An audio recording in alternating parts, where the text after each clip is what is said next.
Okay, so as the title there, engaging Generation Z in the virtual classroom, basically, I would like to take your attention to this generation due to what they are, I mean, who they are, um, and basically related to active classroom and so-called self-driven learning concept.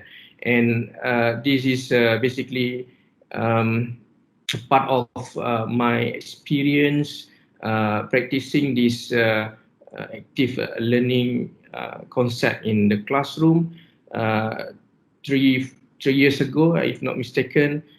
Basically, there's nothing to do with pandemic, situation. This is some due to the pandemic and um, forced by the situation. Okay, so we as a lecturer, we definitely need to know who is our student, right? And basically, uh, we we have to learn a little bit who they are, and from what we know that those who are in front of us currently, they are Gen Z, and who are then Gen Z is they born in 19 since 1996 to 2015. And there is a few terms that are related to Gen Z. For example, like by digital, hyper custom, realistic, FOMO, DIY. So basically, they are grown by side by uh, they grown up playing with their parents' mobile phone. So from their kids' time, they already familiar with gadgets. And of course, since early 2000, if not mistaken, there is a huge internet connection happen all over places, so that they are really familiar with this internet, and we call them as hyper connected world. So they are living in this age, right? So this is in general description of Gen Z, but how much this description is true? Okay, so we would like to look at Gen Z in Malaysia. Are they really follow the trend of Gen Z from other part of the world? So here is some fact that have been studied in Malaysia. Uh, um, in terms of the number of them, they are make up 26% of Malaysian population, and 99% of them they own their own device. Okay, and 98% they use internet in a regular basis. So basically, they can process large amount of information. Okay, and they don't have to worry about to get the information, because everything on their finger. They just touch the screen and search for the information. All right. Other than that, they because of this experience, they shape their attitude, shape their personality. And I would say that one day in future, their hobby is become their profession. I think we already look at how how many YouTubers grows right now. Um, and then there is other things that we have to consider, because in terms of because they're too close to gadget, and they maybe they this experience high rate of depression and anxiety, and this is a very worrying, because they are really close to the media social compared to the real life, and then they basically cannot differentiate. They blur between the real world and the internet world. All right. So when we know that this type of person that we teach, so what's the type of education environment suit to them? So we look at a little bit on the education evolution. Um,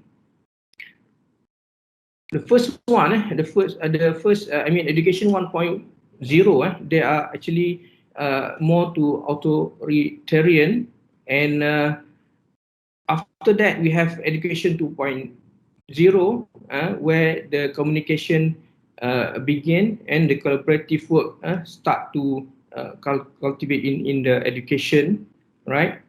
And then we have education 3.0, where the students start to be in the middle of the education process. And lastly, we have the current one, education 4.0, where it is a co-creation and innovation. And the term here is more on like anytime. Education happen at any time, anywhere, anyhow, anything, any device, right? So this is just the key terms that to elaborate education evolution. But there's more of that. You can find that later. Okay, and of course, when we have this education 4.0, we are facing some challenges. That's between teaching approach or student. We are graving of student attention. And if we talk about teachers, we might have some impression whether we are type of teacher from Ferris Bueller's Day Off, or the teacher from the School of Rock. So both of them, they have a fantastic character. But in terms of a student limitation, I mean student attention, there also some other limitation. For example, like the student fall asleep during our lecture, and the most worrying is we never know who is our student. Okay, like in last year, I don't know who they are actually. We just can see their, maybe their emoji, for example. So we really don't see them, and this is the worst case. Maybe everyone remember this little girl get attention until the ministry level, where she tried to get the internet by climbing the tree and stay overnight on the tree.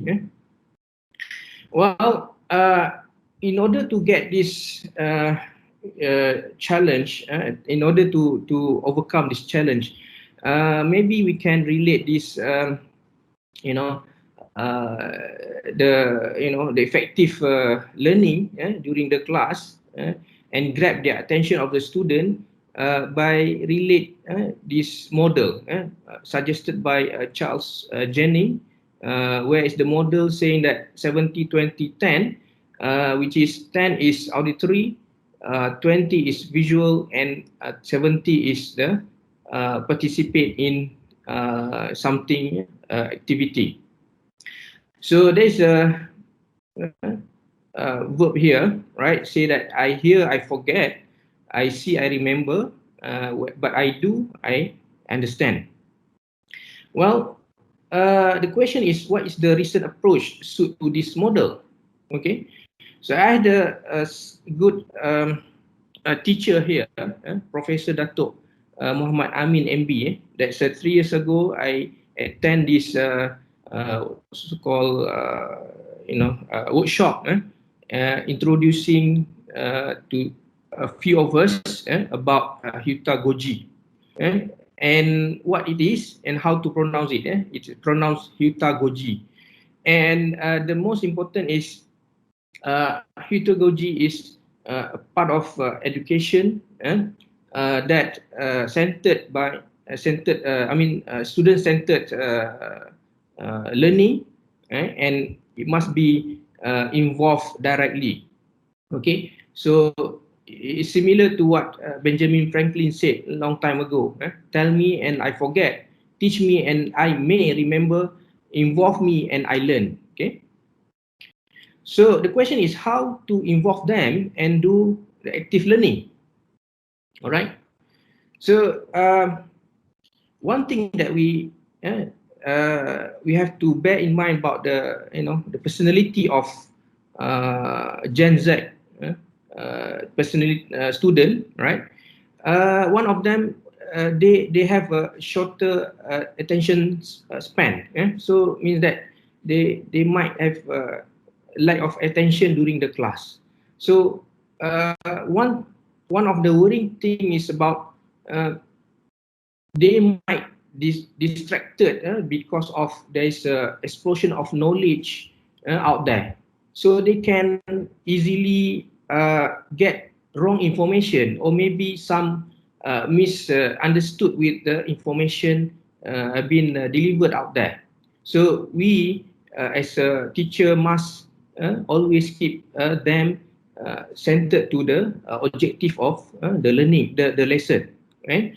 And the good way to doing this is to make it digital reminder. So put it in our case in UM we use Spectrum or WhatsApp group or whatever. So keep them remind about the objective of the lesson.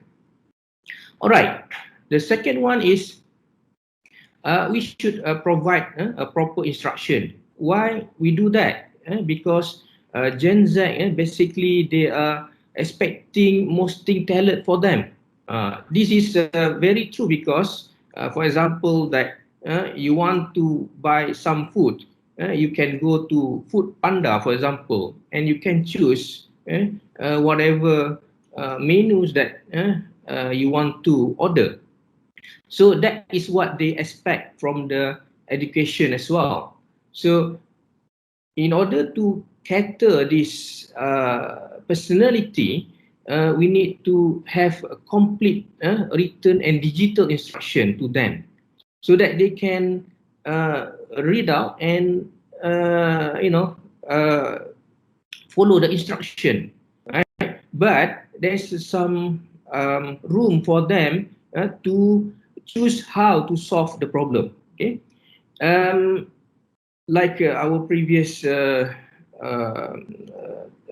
presenter, we mentioned about how creative they are.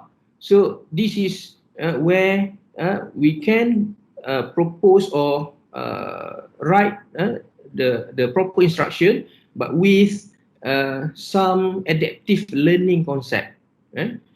So they have some choice. They can choose any platform that they can feel comfortable. All right. This is one example that I the instruction that I given to the student, right? So give a question, and then give instruction, step by step. All right, so that at the end of and maybe you can give some example how the activity should goes, and then you can expect something from the student, and then you can as I told you, number one, to navigate them to the right learning objective.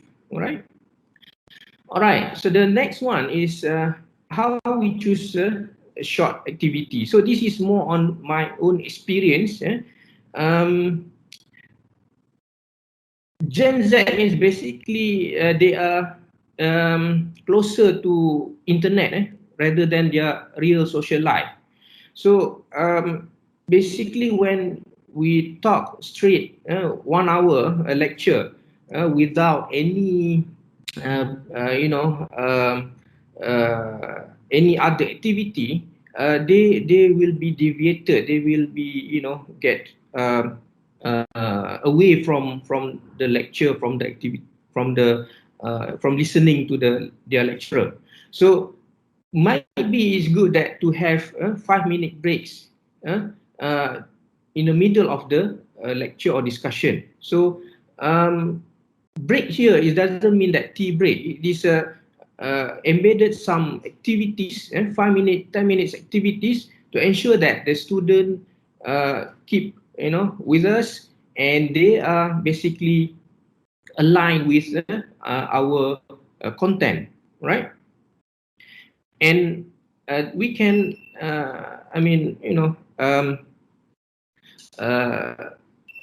give them rooms to choose apps that they want to use, what device they comfortable with. All right, so this is one example. The first example is a short quiz, right? To mention that 50% of them basically addicted to gadgets. This is the real figure.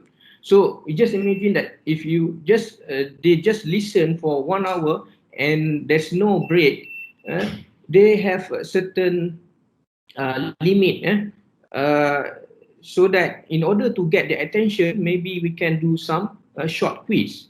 So in Spectrum, basically is already embedded some platform to do some short quiz, and other activity.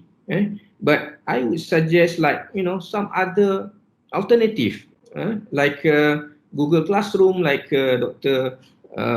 Hadi mentioned just now, quizzes and so on.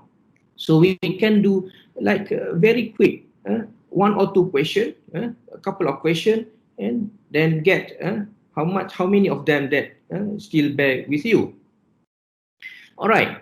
So 3.2, conduct a survey. So this is another way that we can engage with the student.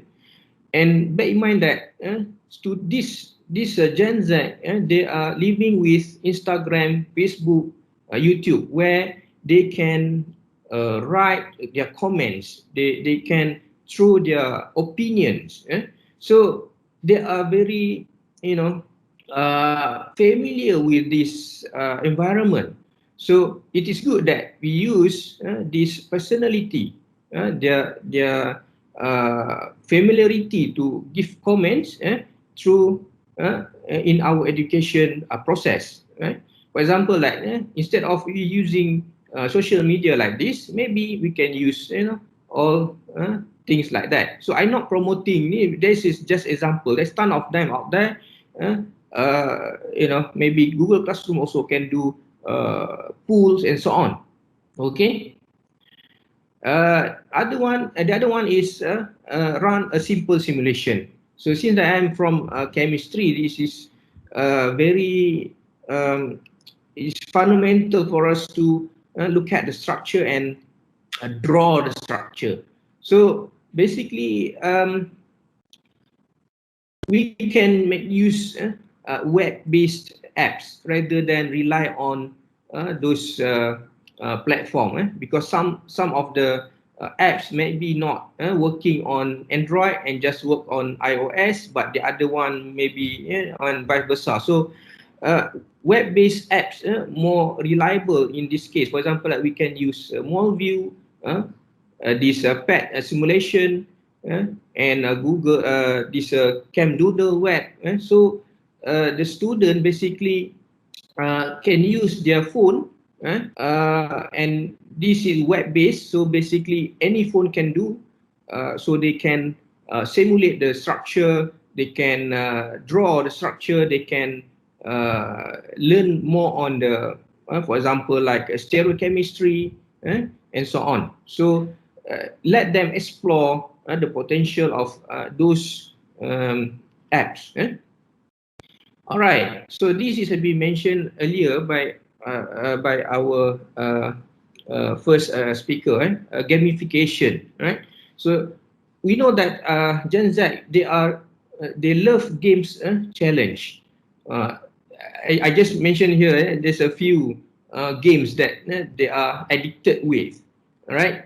And we can make use of this their skill and their adrenaline to learning environment, so that make their focus to the our lesson.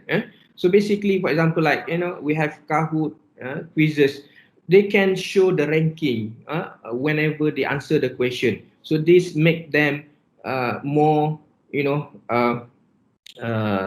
willing to or maybe challenge amongst them to get the higher mark, right? But bear in mind that when we do all this activity, it's consume a lot of energy and mentally will be exhausted. So if I do this activity in face to face, usually I will reward them with some sweets and chocolate, maybe something like this, to re-energize their mind and their physical. So it is really exhausted phase.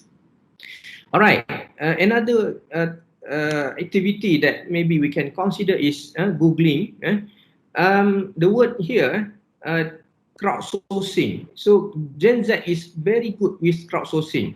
You can ask them anything in a split second. They can answer. They can find the answer through Google, through whatever platform that is comfortable to them. All right. So, however, we need to give some proper instruction and some keywords to guide them to get the right as we expect from what they found. Okay, all right. So once they give, when they manage to find some answers, let them express their finding, and maybe they can post their feedback on other platform like Padlet, Wakelet, Dropbox, Papers, and so on. So maybe Dr. Adah mentioned about the software just now. Maybe that also can do the same way. All right.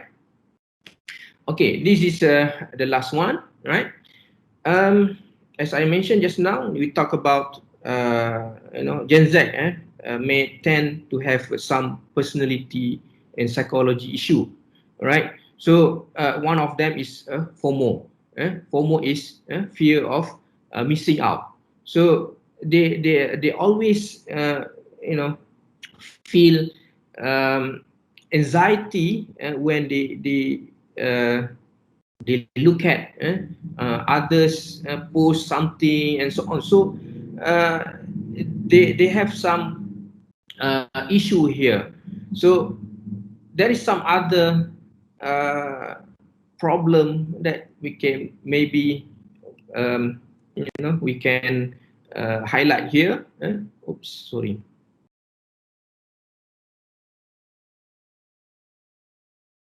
Okay, all right. We have FOMO. We have number two is introvert. Okay, so some of them may be so introvert, and we can make use of this style of teaching to get their feedback and their engagement, right?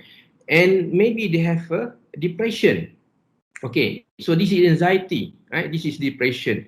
So anxiety maybe it cause like ADHD personality, and depression. I recently we heard about some of our students taking some medication because of depression.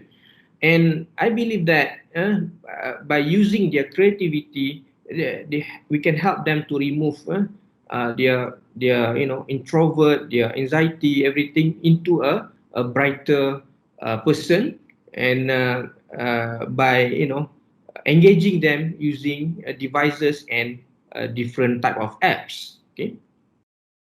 So to wrap up of this slide, I would like to say that we should know our student. We should learn a little bit who they are, and in terms of their attitude, personality, what they like and dislike. So basically, Gen Z is quite trendy now, and the personality is very obvious, very different from Gen X, for example, which is more optimistic. All right. And in terms of to get engaged with them, we need to, it's suggested to have a step-by-step instruction. So it's more clear for them and they can follow. But again, give some rooms for a la carte style of teaching. Environment. Okay, and this short period of activity during the lecture maybe is a part of a set induction, and as a crowdsourcing for them, so they have a little bit of time to engage with their device and then answer the question. Right. Again, it's good that we publish the instruction and assignment digitally, so they are more comfortable to read on their phone rather than the printed version. Most of them. All right. And we maybe need to personalize their learning environment by using different platforms. So I don't want to quarrel about which one better, which one not. But the thing is, it is up to us to personalize their environment, to make use all these apps and software, or maybe web-based apps that relevant to our teaching and also to their learning. And I would suggest that we have more apps, videos, and graphic, because they are really close to social media, that using a lot of graphics, pictures, photos, and videos. So it's good that we also embed this element in our teaching and use them to attract, engage to our teaching. Okay, and something that we need to ponder is maybe, as I told you just now, the idea of this Goji, active learning, self-driven learning, basically is not drive by the pandemic or MCO, like what we have now. Everybody at home, and teaching also from at home. But it is more like it's more on the student personality rather than because of the pandemic. And in 10 years from now, Gen Z is no longer in our institute. So the next one would be Gen Alpha. So are we ready for the next challenge? So that's all from me. Thank you for listening. That's all.